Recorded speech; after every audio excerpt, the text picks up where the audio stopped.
يا خاطب الحور الحسان وطالبا لوصالهن بجنة الحيوان. محترم شیخ صاحب کلام راته وایاست ځینې خلک د اختر په ورځ د قریبانو مشرانو دوستانو کره د اختر د مبارکۍ په مناسبت ورځي دا څنګه طریقه ده او باید د کومو قریبانو کره سړی ورسي؟ يا خاطب الحور الحسان وطالبا لوصالهن بجنة الحيوان.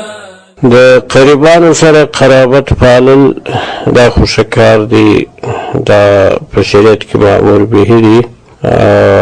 قرابت باید سره وپالي، د قریبانو سره قرابت پرې کول دا لوی ګناه ده، د دې څخه باید مسلمانان ځان وساتي. واتقوا الله الذي تساءلون به والارحام، نو دا آیت شریف دی.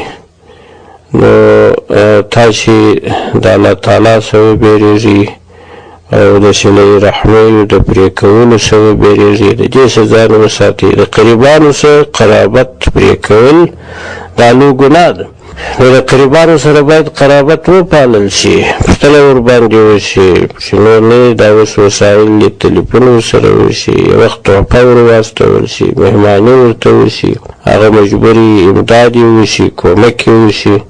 نو خاص بیا په اختر کې باید وشي چې دا یوه د خوشحالۍ ورځ ده.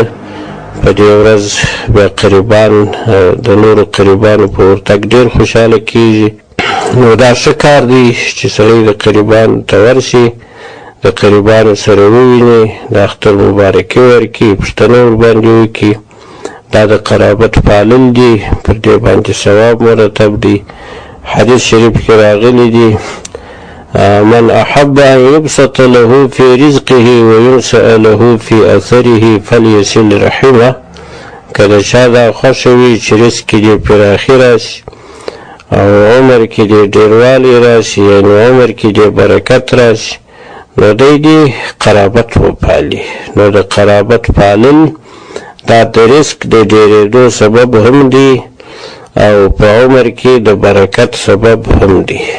او که دا راته وایاست باید د اختر په ورځو کې د کومو قریبانو کره سړی ورسي؟ یعنې هغه قریبان مخصوص لري او که نه هم بس د ټولو قریبانو کره سړی ورسي؟ که دا راته وایاست. نو د قرابت پالل خو ما خبره وکړله چې د قرابت پالل دا ضروري دي. قرابت باید سړی وپالي، د ټولو قریبانو سره باید وپالي. قریبانو کې خو دا دي بیا درجې شته، د هر چا سره د خپل درجې مطابق تعلقات باید وساتل شي. نو د ټولو قریبانو سره قرابت پالل دا ضروري دي، دا باید سړی وپالي، پرې نه کړي. قرابت پرې کول لوی ګناه لري. نو حتی قریبان خو لا پرېږدي، د سړي نور شناخته وي، متعلقین وي، د هغو سره تعلق ساتل ښه دي. حتی د سړي د پلارو، د مشرانو، د قریبانو، انډیوالانو سره تعلق ساتل پر دې باندې ثواب مرتب دی. دا ټول د ثواب کارونه دي، دا باید مسلمانان وکړي. يا خاطب الحور الحسان وطالبا لوصالهن بجنة الحيوان.